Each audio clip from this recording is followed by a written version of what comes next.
मालती जी, आप खुद बहुत अच्छा गाती रही हैं, तो कोई ऐसी चीज़ जो निदा जी आपसे बैठ के रूबरू सुनते थे, अगर ऐसी कोई चीज़ आप कोई गज़ल या कोई गीत जो उनको बहुत पसंद था आपकी आवाज़ में? एक गज़ल है, उनको भी पसंद थी, मुझे भी पसंद है, जो उनके मिजाज से बिल्कुल थोड़ी सी हटके है। अच्छा। हाँ, जो जनरल वो गज़लें जो उनकी होती थी, थोड़ा उसमें फिलोसॉफी और ऐसा हाँ, कुछ वो न ज़्यादा कुछ होता टच था, रहता था। बिल्कुल। ये थोड़ी सी बेबाक टाइप की गज़ल उन्होंने लिखी है। वो मैं अक्सर प्रोग्राम में भी गाती हूँ, और वो उनके साथ भी मैंने कई प्रोग्राम किए हैं, जो स्टेज हम लोग दोनों शेयर करते थे। तो पहले वो पढ़ते थे गज़लें, फिर मैं गाती थी। इस तरह से भी हमने बहुत प्रोग्राम किए हैं जी, तो साथ में। हम चाहेंगे ज़रूर आप वो गज़ल हमें सुनाएं। दिल में न हो जुर्रत तो मोहब्बत नहीं मिलती। वाह। दिल में न हो जुर्रत तो मोहब्बत नहीं मिलती। खैरात में इतनी बड़ी दौलत हाँ हाँ। नहीं मिलती। खैरात में इतनी बड़ी दौलत नहीं मिलती। दिल में न हो जुर्रत तो मोहब्बत नहीं मिलती। वाह वाह वाह वाह, बहुत ही खूबसूरत गाती हैं। है ना, हटके बहुत, है ना, और थोड़ा बहुत लोग। हटके है, लेकिन ये आपकी मोहब्बत की एक ऐसी निशानी है जो वाकई दिलों पे असर करती है। और हम आपके लिए बस दुआ करते हैं कि जो निदा जी जो काम अधूरा छोड़ गए वो आप उनकी किताबों के ज़रिए लोगों तक पहुंचाएं ज़्यादा से ज़्यादा। इसके साथ ही मैं अब उनकी निदा जी की बेटी से बात करूंगी। निदा जी की बेटी बहुत प्यारी है और उनका नाम भी बहुत प्यारा है, तहरीर। तहरीर के मायने होते हैं लिखावट, पेपर पे लिखी हुई, है ना। तो तहरीर, आइए आपसे बात करते हैं और जानते हैं निदा जी के बारे में कि निदा जी पिता के रूप में कैसे थे और आपके साथ उनकी कैसी। वैसे तो बेटियां बहुत बाउंडिंग होती हैं पिता के साथ, और अभी मम्मी ने सुनाया कि एक गीत भी वो बहुत आपके कई मंचों पे भी गाया उन्होंने, पढ़ा है। तो हम ज़रूर जानना चाहेंगे थोड़ा बहुत, जो भी आप बताना चाहें। As a father like he was the best, और वो मेरे लिए इंस्पिरेशन थे। लाइक मुझे पता नहीं था मेरे डैड के बारे में, like he was a poet. जब मैं 8th स्टैंडर्ड में आई और मैंने बुक खोली, लाइक हिंदी सब्जेक्ट की बुक थी, और मैंने ऐसे बुक खोली और वहाँ पे डैड की पोएम थी। And I was like shocked, मुझे नहीं पता था तब तक। तो मैंने घर जाके डैड को बताया, देखो आपकी पोएम मेरी बुक में आई थी। तो आई थिंक वो उन्होंने अपनी मॉम पे लिखी थी, बेसन की सौंधी रोटी, वो थोड़ा। बिल्कुल, और हाँ वो वो मशहूर वाली। है उनकी, बिल्कुल। जी, तो वो वाली पोएम आई थी। बोलते लाइक हाँ मैं बहुत बड़ा शायर। तो मुझे लाइक 8th स्टैंडर्ड में आके पता चला कि मेरे डैड इतने बड़े शायर हैं। एंड देन धीरे धीरे मुझे लाइक सब समझ में आया। तो आपको बहुत स्पेशल ट्रीटमेंट मिलता था स्कूल हाँ, वगैरह में? लाइक उसके बाद मिलने लगा जब उनको पता चला कि मैं उनकी बेटी हूँ। तो मेरे सर उनके बहुत बड़े फ़ैन थे जो हिंदी पढ़ाते थे। उनके तो सभी तो फैन थे। तो वो बहुत बड़े फ़ैन थे। और like as a father he was like a normal father only, जैसे सब फादर्स होते हैं। तो लाइक जब वो जाते थे कहीं पे लाइक मुशायरे के लिए, तो सिर्फ मेरे लिए कॉल आता था कि तहरीर क्या कर रही है, क्या लाऊं यहाँ सो से। और स्वीट। फिर वो बोलते थे मैंने आज तेरी पोएम पढ़ी यहाँ पे। तो लाइक वो हर जगह वही सुनाते थे, छोटी सी शॉपिंग। अच्छा, आपकी लिखी हुई है? नहीं, उनने मेरे लिए लिखी थी अच्छा, उन्होंने व्हेन आई लिखी। Was 5 years old। मैं सुना दूँ? जी बिल्कुल बिल्कुल, सुनाइए। छोटी सी शॉपिंग, गोटे वाली लाल ओढ़नी उस पर चोली घाघरा, गोटे वाली लाल ओढ़नी उस पर चोली घाघरा, उसी से मैचिंग करने वाला छोटा सा एक नागरा, छोटी सी ये शॉपिंग थी या कोई जादू टोना, लंबा चौड़ा शहर अचानक बनकर एक खिलौना, इतिहासों का जाल तोड़ के दाढ़ी पगड़ी ऊट छोड़ के, अलिफ से अम्मा बे से बाबा, बैठा बाज रहा था, 5 साल की बच्ची बनकर जयपुर नाच रहा था। वाह वाह वाह, बहुत सुंदर। बहुत प्राउड होता है ना जब अपने पापा आपके लिए इतनी प्यारी प्यारी चीज़ें लिखते हैं और एक स्पेशल ट्रीटमेंट मिलता है हमेशा। हाँ जैसे मम्मी ने बताया कि उनको चिकन पसंद था और आप पापा और आप दोनों मिलके बनाते थे। हाँ। तो जब कभी आपको चिकन खाने का दिल होता था तो पापा से जिद होती थी? पहले तो मैं सीख गई थी, उसके बाद मैं ही उनको बना के खिलाती थी। लाइक लास्ट में मैंने उनको मैं आज चिकन बनाती हूँ आपके लिए, तो उन्होंने बोला था कि तहरीर के हाथ में स्वाद है। अरे तो वाह। मुझे इतना अच्छा लगा ना, मैंने सीखा। और तहरीर, उनकी कोई बहुत स्पेशल कुछ गज़ल है या कोई गीत या आप उनको डेडिकेट करना चाहती हो तो बताइए, जो आपको पसंद हो और आप हम अपने सुनने वालों को सुनाएं। उन्होंने बहुत से गीत फिल्मों में भी लिखे हैं और बहुत सी गज़लें भी उनकी रिकॉर्ड हैं। कोई आपकी पसंदीदा गज़ल? मुझे वो वाली गज़ल जो गाना था सरफरोश में, होश वालों को खबर क्या, मुझे वो पसंद है। तो दोस्तों सुनते हैं होश वालों को खबर क्या, तहरीर की पसंद का। बेखुदी क्या चीज़ है।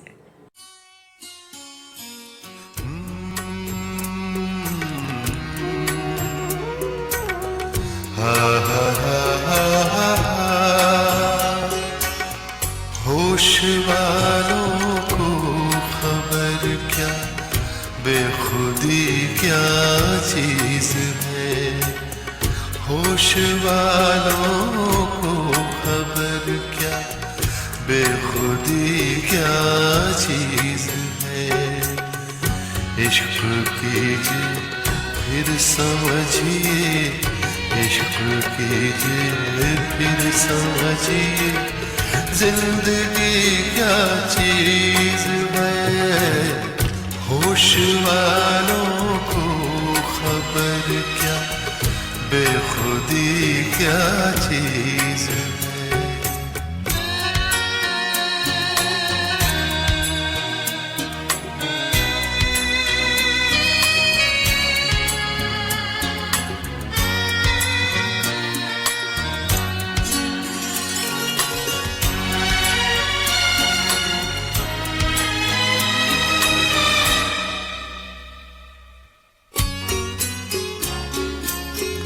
उनसे नजरें क्या मिली, रोशन फिजाएं हो गई।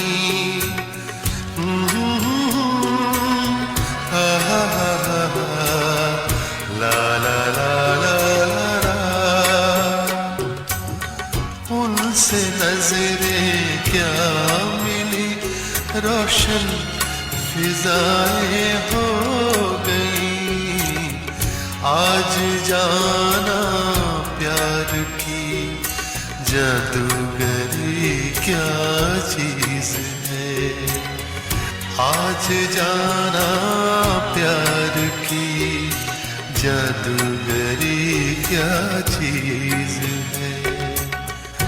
इश्क कीजिए फिर समझिए, इश्क कीजिए फिर समझिए, जिंदगी क्या चीज है।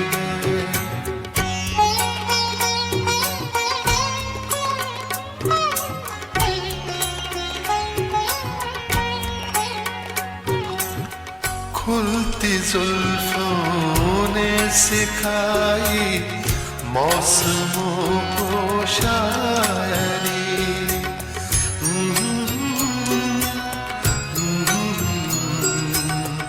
ला ला ला ला ला,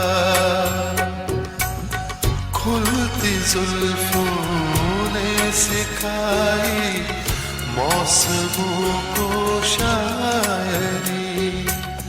झुकती आँखों ने बताया मैं कशी क्या चीज है, झुकती आँखों ने बताया मैं कशी क्या चीज है। इश्क कीजिए फिर समझिए, इश्क कीजिए फिर समझिए, जिंदगी क्या चीज है।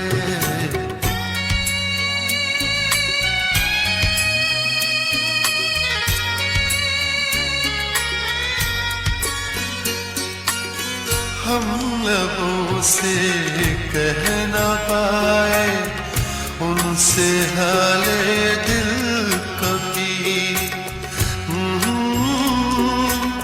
ला ला ला ला।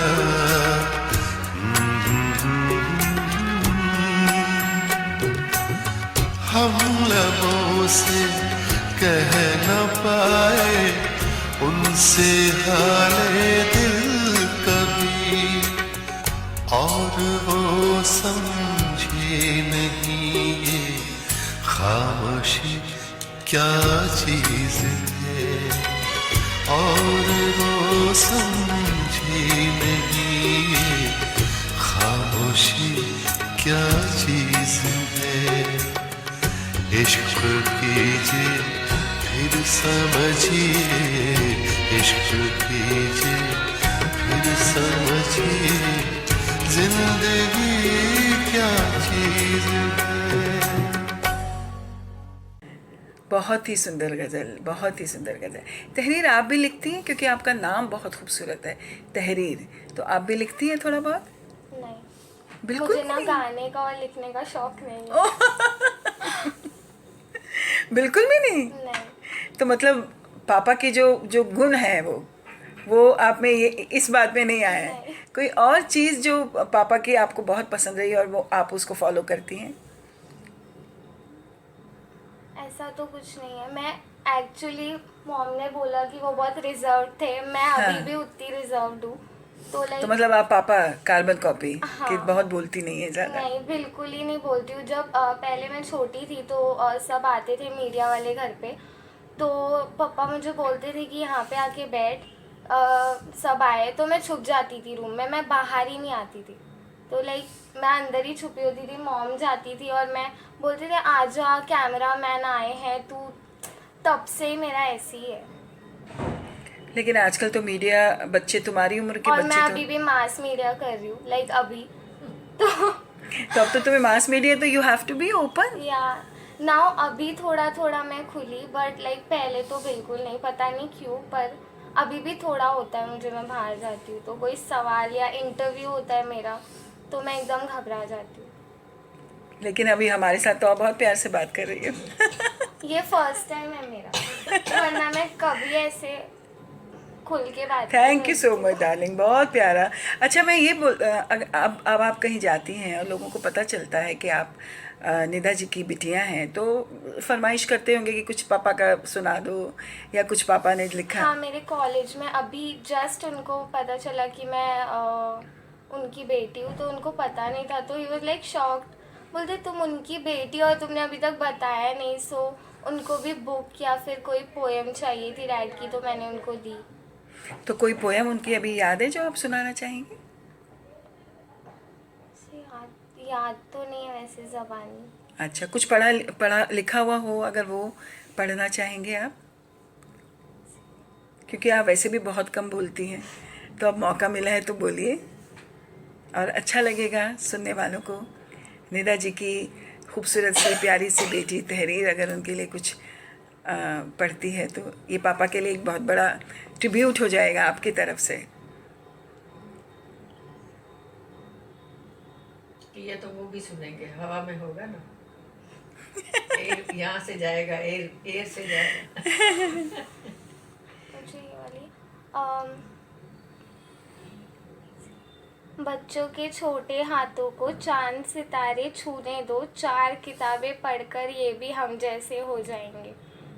वाह, बहुत मुझे बढ़िया। पसंद है। और कुछ? और तो उनके तो ऐसे 4-4 लाइनों के बहुत बहुत बहुत सारे शेर हैं। एक्चुअली मैंने उनके साथ ज़्यादा ऐसे टाइम स्पेंड नहीं किया, तो लाइक ज़्यादा ऐसे बातचीत भी नहीं होती थी घर अच्छा, आप में ज़्यादा भी। पापा, नहीं। क्योंकि मम्मी बता रही थी हाँ। पापा बहुत तो रिजर्व थे, तो मेरे ज़्यादा। साथ भी वैसे ही थे। अच्छा, आपके साथ भी रिजर्व ही थे, बहुत ज़्यादा नहीं बोलते थे, ज़्यादा। और आप भी रिजर्व थी, तो नेचुरली वो कम्युनिकेशन इतना नहीं होता था। पर कभी कभी ऐसा नहीं होता था कि बैठ के खेलते थे, या हाँ वैसा तो होता था, लाइक कोई कॉल टीवी प्रोग्राम देख रहे हैं, दोनों को पसंद है, या कोई कोई पिक्चर उनको बहुत वैसे पसंद तो हो। वो पूरा दिन ऐसे बिजी रहते थे। हाँ हाँ। कभी लाइक मॉम ने जैसे बोला, उनका मन हो गया तो वैसे चिकन बना लिया घर पे और ये सब। कोई ख़ास टीवी प्रोग्राम या कोई कोई फिल्म डिस्कस कर लें, या कुछ ऐसा? नहीं वैसा तो कुछ नहीं था। फिल्म देखने भी नहीं जाते थे, अपनी फिल्म रिलीज एकदम। होती थी तो प्रीमियर में जाते थे, इसके अलावा किसी की फिल्म देखने वो नहीं गए इतनी लाइफ में।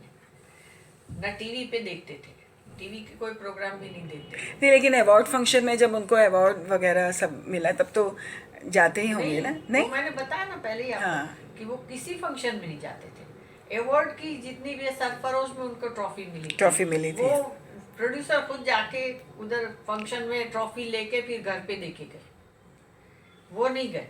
और बहुत सी जगह पे ऐसे कई कई फंक्शन में हम लोग गए हैं जब भी नॉमिनेशन उनका हुआ हो, लेकिन वो खुद कभी नहीं गए। बहुत जगह और दूसरे ही जाते थे उनकी जगह पे अवार्ड लेने के लिए स्टेज पे, वो खुद कभी नहीं गए। लेकिन एक चीज़, क्योंकि बहुत सारे कलाकारों को ये होता है कि हमने जो किया उसका हमको जो डिजर्व करते हैं वो नहीं मिला, ऐसा तो कभी नहीं उनको था कभी उनका। नहीं था, उन्होंने कभी वो सोच के कुछ काम किया ही नहीं है। और जो हुआ है उसमें भी उनको खुशी किस चीज में होती थी, साहित्य से रिलेटेड कोई लिटरेचर की कोई बात हो, या उनको जब भी ये साहित्य एकेडमी अवार्ड जब भी मिला था उनको उधर, वो सबसे बड़ी खुशी उनको हुई थी उस दिन। मैंने उनको इतना खुश कभी नहीं देखा साहित्य अकेडमी अवार्ड हाँ, के ऊपर। हाँ, उनको उस चीजों से उनको ये लगा कि ये वाकई ये अवार्ड है, ये चाहिए, ये ये चाहिए जरूरी उनको, है। बिल्कुल। हाँ, इस तरह के बड़े बड़े जो भी अवार्ड उनको मिले हैं, उन सब में उनको साहित्य अकेडमी अवार्ड की सबसे ज्यादा खुशी हुई थी। कौन कौन से अवार्ड में उनका, एक तो कवि रत्न मैं देख रही हूँ आपके यहाँ, हाँ, कवि शिखर रत्न है, सम्मान फिर है, ये बहुत है अवार्ड तो ये सिल्वर जुबली के हैं, ये सारे जो है कवि रत्न है, ये पंजाब का है। बहुत पूरे अवार्ड्स आपने लाइन से लगे, इतने सुंदर लग रहे हैं ये सारे अवार्ड्स हाँ, वो देख अंदर के। अभी पूरा लाइब्रेरी में, आधी लाइब्रेरी भरी जी, हुई है जी, जी। awards से, बहुत अवार्ड मिले। और ख़ासतौर से ज़्यादातर वो पढ़ते शायरी के अलावा क्या पढ़ने का शौक़ था? तहरीर, कभी आपसे बात हुई या आप इस सिलसिले में, कि ख़ास क्या पढ़ते थे वो? शायरी तो करते ही थे, उसके अलावा भी लोगों को पढ़ने का शौक़ होता है, दूसरे शायरों को सुनने का शौक़, तो वो उनका, पूरा है ना लाइब्रेरी उनके पसंदीदा शायर कौन थे? शायर तो कोई खास पता नहीं है मुझे कि पसंदीदा किसी का उन्होंने जिक्र नहीं किया, लेकिन इंग्लिश में वो काफ़ी लिटरेचर सब पढ़ते थे। अच्छा। और सूफी जो है मीरा और कबीर, ये वो सब तो उनके लिखने में भी मीरा और वो कबीर उनको जी, पसंद थे वो ज्यादा। पसंद थे। उनके पसंदीदा कोई जो पूछे तो वही थे, बाकी उसके अलावा कोई खास उन्होंने किसी का नाम नहीं लिया। वो पसंद करते थे, लेकिन इतनी हद तक किसी को भी पसंद नहीं करते थे। सबको पढ़ते थे, सबके बारे में लिखते थे। ये जो बुक में जो छपवाने जा रही जी। है, उसमें बहुत से शायर हैं, सबके बारे में उन्होंने लिखा है। हाँ, हाँ, किसी ना किसी शायर से तो इंस्पायर हर शायर रहता ही है, तो आप भी किस? इंस्पायर तो वो अपने फादर से ही फादर हुए थे, से। उनके फादर शायर थे। अच्छा, उनके फादर का नाम क्या था? दुआ दुआ। दुआ डिबाईवी के नाम से लिखते थे वो। अच्छा, तो अपने फादर को ही देख के उन्होंने लिखना हाँ, शुरू किया। वहाँ से ही उनका शुरू हुआ था। उनको देख देख के उनको वो शायरी क्या होती है, मुशायरे वगैरह, वो उनके फादर भी जाते थे। उनके भाई भी बहुत मशहूर शायर थे पाकिस्तान में, तस्लीम फाजली। अच्छा। हाँ, उनके एक भाई और शबा फाजली, वो भी लिखते थे। तो उनके घर में ये था, लिखने का चलन ही था। लिखने का चलन ही हाँ, था। फादर से ही सबके विरसे में आया था सब। तो अब ये विरासत तो उनकी लिखने की है, पर आप भी थोड़ा बहुत तो लिखती हैं?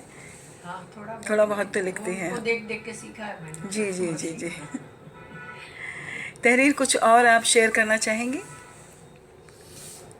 नहीं, और तो ऐसा कुछ कोई और ऐसा गीत, कोई ऐसी गज़ल? एक्चुअली मुझे भी ज़्यादा पता नहीं है, मैं अभी धीरे धीरे लाइक सब रीड कर रही हूँ और देख रही हूँ। अच्छा, तो हम बस यही दुआ करेंगे कि आप ज़्यादा से ज़्यादा पापा को पढ़ें, बिकॉज़ उनकी विरासत को तो आप ही को आगे लेके जाना है।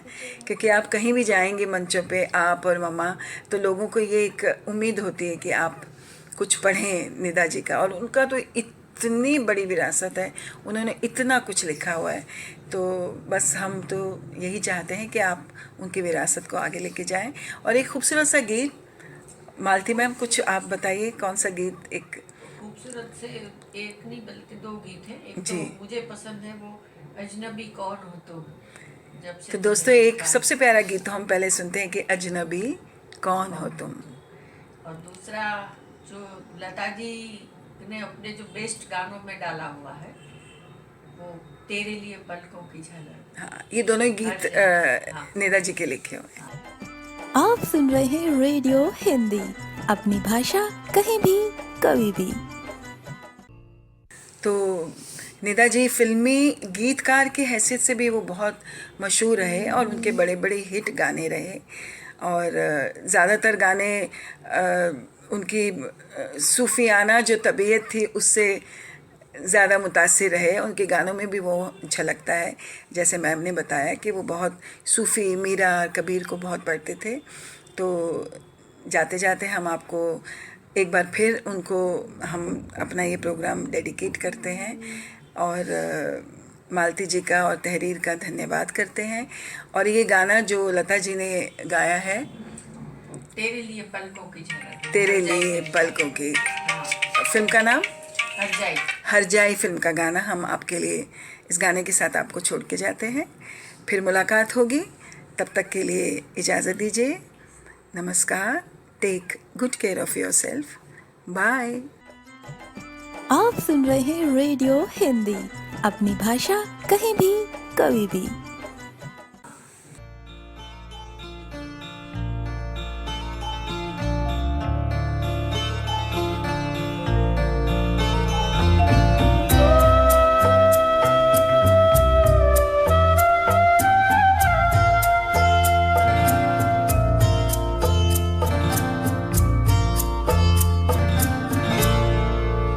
तेरे लिए पलकों की झालर बुनूं,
खुशी खुशी में